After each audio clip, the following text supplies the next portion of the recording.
take. My producer was on my back. The sponsor was on hers. It was uh-oh time. Constant phone calls, back and forth. Got anything? Got anything? Not yet. Need more time. I tried to calm her, get her to relax, but she'd just hang up. It was only early afternoon, but it seemed like everyone was running for cover. The ratings had dropped again. We just lost Boston and Idaho, two big markets. Everyone knew the show was on the skids. Heads were about to roll. And when it hits the fan like that, only way I can break through the barbed wire is go south, disappear, find a bar, have a few, and pray.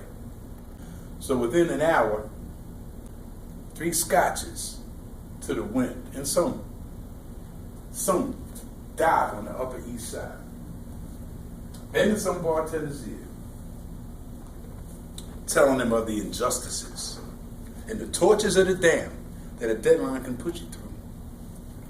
The bartender, a good listener, gave a knowing smile, said he knew all about it, wrote down the name and address of a bar, said, go there and tell them Al sent you. Al. Just go down, pronto. So I smiled and paid him. And I left.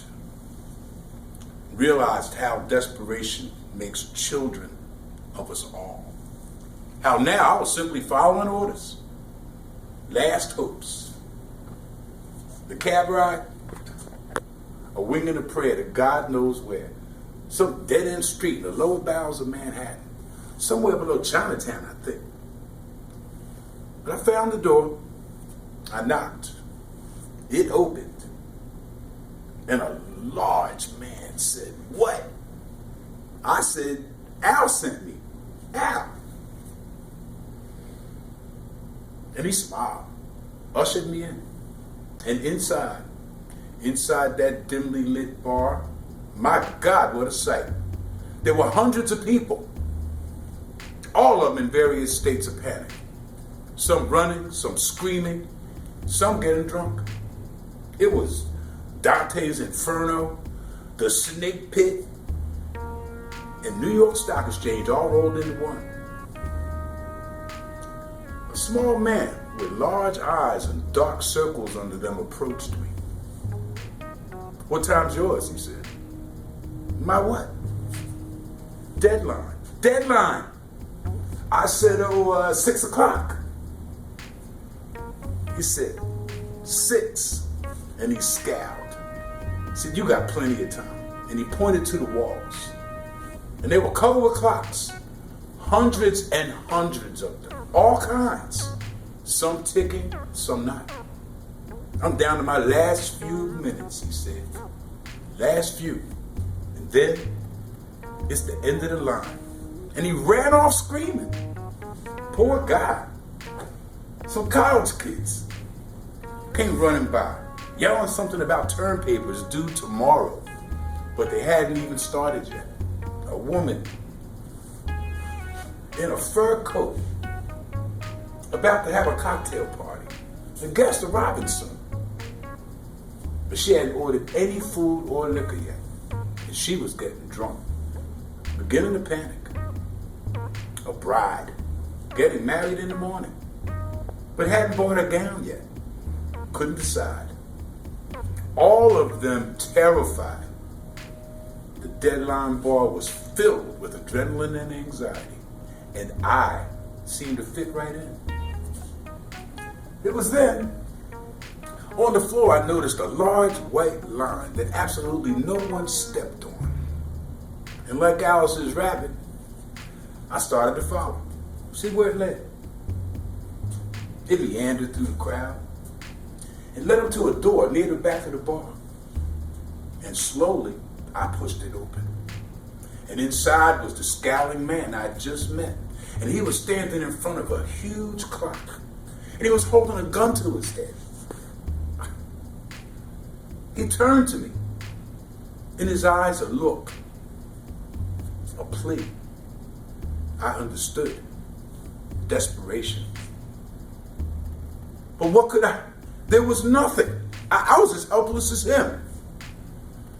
And seeing this, he turned back to that immense clock, like a disciple before a shrine. Then an incredibly loud alarm went off. It was deafening. I put my hands to my ears. He cocked the gun, pulled the trigger, and screamed. And a little red flag popped out of the gun. Said, "Bang, bang, you're dead." And he fell on the floor. And he just laid there motionless. And then he started to laugh. Really laugh. Loudly. Like he'd heard the funniest joke ever. And I noticed he landed on the line. The white line on the floor. The deadline. Of course, it was the deadline. He passed the deadline and nothing happened.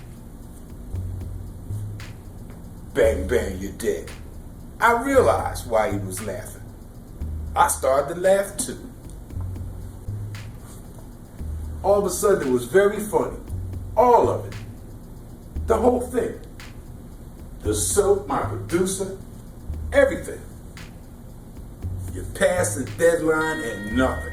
Life goes on. Let him shoot me. So what? I stood there a few more minutes laughing with him. Now I closed the door and left. Went back home. And I walked all the way. And when I got there, I sat at my desk. I turned on the typewriter. And I typed up a storm.